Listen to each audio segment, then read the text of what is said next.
I'm Charlotte McLeod with the Investing News Network, and here today with me is Mark Yaxley, Managing Director at SWP. Thank you so much for being here in person with me at BRIC. Great to see you. It's my pleasure. Thank you for having me.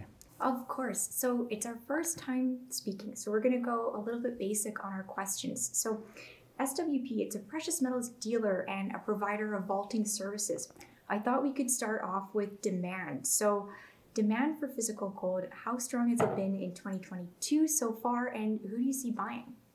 That's a good question. Well, you know that we had record years in 2020 and 2021 for physical gold and silver buying.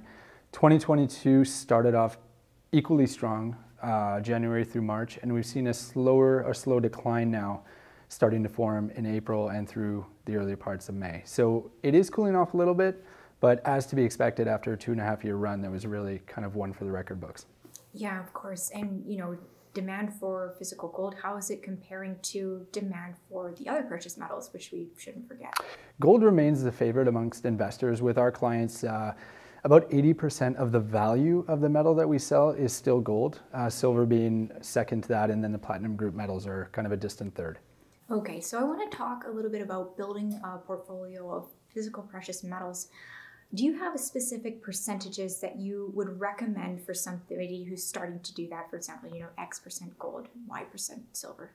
So we don't make a recommendation, but we do offer guidelines to our clients, and that can fluctuate a little bit depending on the market conditions. So there isn't no perfect science that will apply for like a generation at a time, but the basic recommendation that we tend to make is about 60% gold, which is kind of the cornerstone of a precious metals portfolio, 30% silver, and then I always advocate for about 10% in the platinum group metals because they act differently from gold and silver. They have different drivers and market conditions, so it's important that people include those as well. And of course, every person is different, so they might have other things they might want to do as well.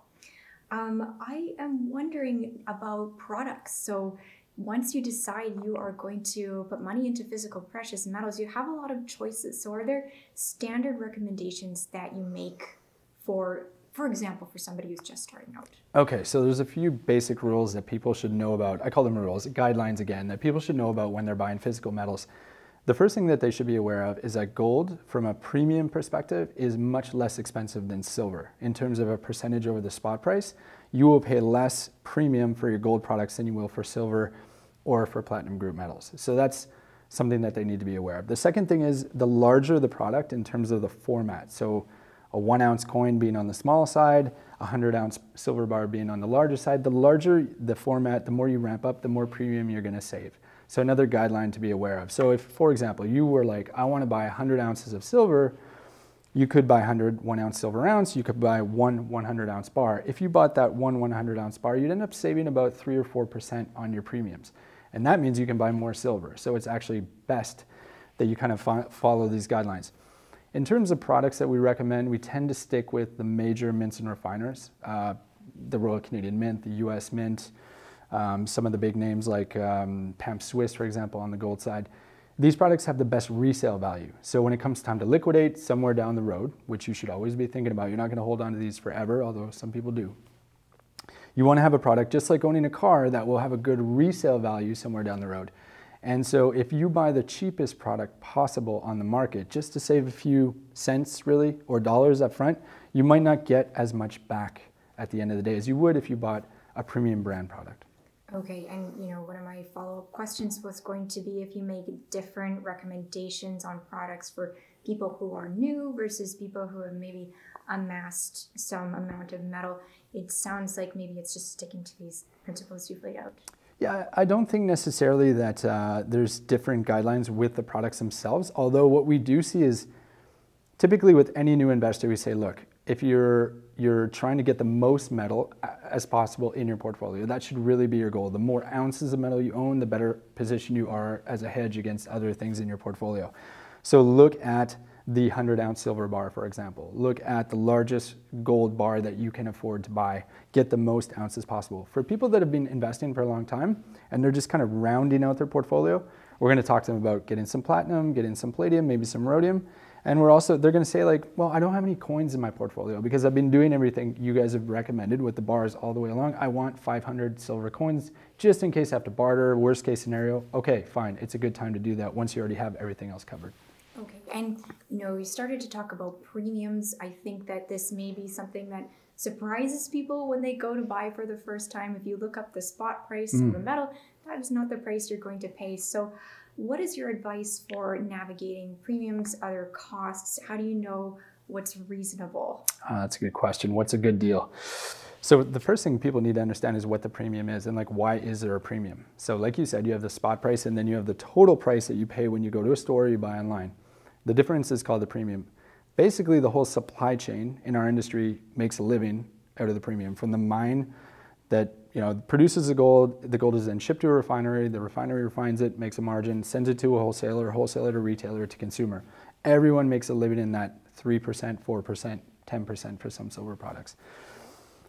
You definitely want to compare premiums when you're shopping. Like I said, don't just go for the cheapest product, but also you should stay away from those really expensive 1 ounce silver eagles, for example.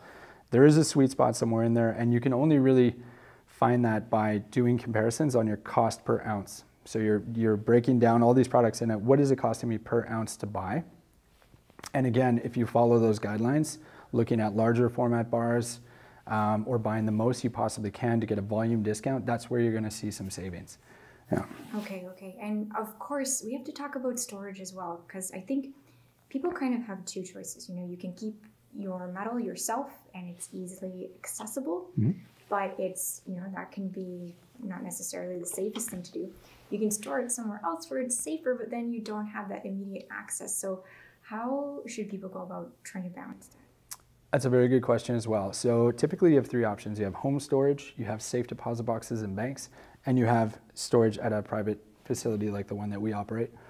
Home storage is great for a certain amount of gold and silver, and I advocate having some at home for a worst case scenario, like your bug out bag that you are going to get out of Dodge with.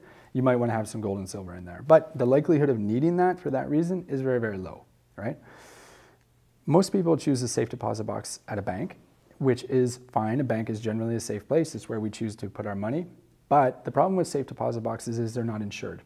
So if something does go wrong, if the bank gets robbed or there's internal fraud from an employee, for example, or they just happen to drill the wrong box, which it sounds crazy, but it happens, and they empty it, they hand it over to the wrong person, all these things, if that does happen, you're not getting your gold and silver back because it's not insured. So instead of that option, one that is quite popular is private storage in a facility that is designed for gold and silver storage and it's fully insured. Also, generally those facilities will give you liquidity. So when it comes time to sell your metal, you can sell it within the facility itself. You don't have to go to the bank, retrieve it, go to another store and sell it. You don't have to pull it out of your sock drawer at home and go find a dealer to sell it to you.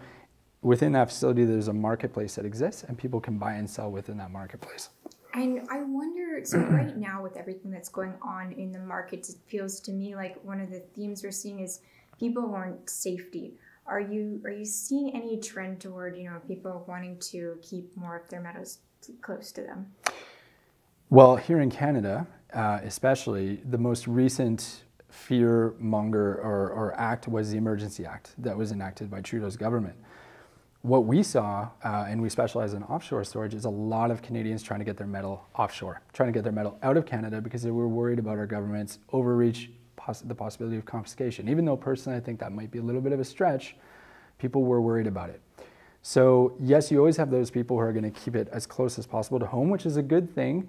But again, remembering that you probably don't have home insurance that covers your gold and silver. So let's say you had more than $20,000 at home, you're starting to take risks. Teenage kids, for example. I was a troublemaker. I would have looked for my parents' kids at that point in time, but I'm just saying that a lot of things can happen. And so that's why from government to having teenagers, a lot of things can go wrong. So a lot of people are looking at actually moving into private storage facilities, and some of that is offshore. Right. Okay, that's really interesting. I didn't know that people, I've heard about, in the US, people get worried about having their gold taken away from them. I had not heard about that concern in Canada. So for you, you don't necessarily think that would happen? I think, again, it's always a question of likelihood. How likely is it that the Canadian government will step in, kick down doors, or go to banks and confiscate physical assets, which is private property under the law, from people? Personally, I don't think it's something that most people should worry about. But if you are worried about it, if you are losing sleep over it, there are solutions that exist for you, and they don't cost that much more than what they would cost you here in Canada. So yes, it is the first time as a Canadian I ever heard of people doing this as well, where they were really fearful of confiscation. But I can tell you, our volume really peaked during that time that Trudeau enacted the Emergency Act. Very interesting. Okay, thanks for going into that. It seems to me that usually experts will recommend staying away from, collectible coins. I wanted to touch on that briefly. I imagine it's because they probably cost more, difficult to sell. What are your thoughts there? Yeah, I'm glad you asked, actually. So I don't want to knock collectibles. There is a place in portfolios for collectibles, but there are some general rules, again, a little bit like the same thing with hockey cards or any kind of collectible. There's kind of two categories of collectibles. You have the high-end stuff, the stuff that is extremely rare and is actually a collectible because there's so few of them in the world. Those always maintain a very good value. It's like having a Picasso painting. There are so few of them in the world that they will maintain value and go up in value over time. So those are the ones, if you are going to go into collectibles, you want to go into high-grade coins, rare coins, basically. And you need to consult with a professional, because most people, if you just read one coin collector magazine, you're not going to have enough knowledge to really get into that market properly and make the right investments, because like you said, they're very expensive. So if you pick the wrong one, then you go to sell it, you're going to be very disappointed. The other segment, which is a larger segment, is more common collectible coins, or more common rare coins. They're not really that rare. There's probably quite a few of them floating around. And sadly, I've seen a lot of people in the precious metal space be convinced by dealers to buy these coins. And what happens is they pay a pretty high premium over the spot price, and when they go to sell, they basically get the spot price or the value of the gold and silver at the time of sale, and they're disappointed and they don't recover their money. So educate yourselves, speak to a professional, and try to go for the high grade stuff. Okay, and you mentioned selling, you're touching on selling before, for many people there does come a time when they might want to sell, although some people do just like to hold their metals. So what should people know about the selling process, and again, how to get the best value, make sure that, they're getting what their metal's worth? Yeah. So a little bit of advice there when it comes time to sell is, number one, don't feel locked into the dealer that you bought from. So a lot of people have a relationship, they purchase the metal from a specific dealer, and they think naturally that that person is going to give them a good deal when they are bidding on the metal, when they're selling the metal back to them. That's not always the case. Some dealers are structured so that they give good sale prices when they're selling to their clients, but they're not very competitive on the buyback prices. So you really want to look at the market, maybe look at the top 5 or 10 dealers out there and look for the best buyback prices, and know that you can open a relationship and just sell metal to a dealer as well. Don't always accept the first bid that you're offered. I shouldn't say that because we're in the business, but if you can negotiate, it's a little bit like selling a used car or selling your home. If you ask for 0.5% more or 1% more, you're likely to get something. So don't be shy to ask. There's usually room to negotiate. Yeah, I think those are kind of 2 good starting points for selling. Yeah. Okay, so you've given us tons of information. I hope that people are able to use this, and when they're dealing with their physical precious metals. I want to end with, just talking a little bit about gold itself. I don't know how closely you follow the price. Do you have anything you can tell us about, your outlook for gold? Yeah, the $1 million question. Yes. What is gold going to do next? Fun one. So I've been selling gold for 16 years, and I can tell you I do not have a crystal ball or heightened sense of what the market is going to do. But I have studied history, and that's usually what I base my predictions on. Where are we in the cycle? My opinion is we are in the early stages of a market collapse, not for precious metals, but for the equity markets, for the stock markets. I think that we're going to go into a recession within the next 30 days to 6 months. We're going to see something pretty severe happen in the market. And generally what will happen with gold and silver is exactly what we're seeing right now, is the price will go down initially with the equity markets, and then it will go up in a pretty dramatic fashion. In 2008, gold went down 17% over 5 weeks, which was a big pullback.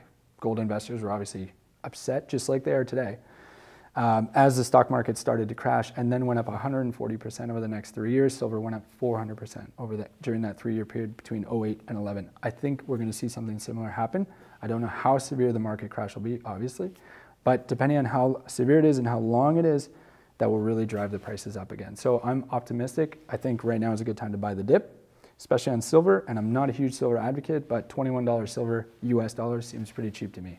And one last question. So are people realizing this? Are you seeing people who see the metals at these prices and they're recognizing this is a time to buy? Or are we kind of waiting for that flood of people when it starts to rise and they all come running back in? Sadly, the general tendency with investors is they wait for the price to go up. They don't like falling on a sword, and so they'll wait for the rest of the market to show a little bit of support before they'll jump in. But you do have those brave investors, those who have been following the market a long time, who are buying the dip right now, and we're starting to see some support for gold and silver as a result. Okay, well, thank you so much for coming to talk about all things physical precious metals. Great to have you. Well, you're welcome. Thanks for having me. Perfect. And once again, I'm Charlotte McLeod with the Investing News Network, and this is Mark Yaxley with SWP.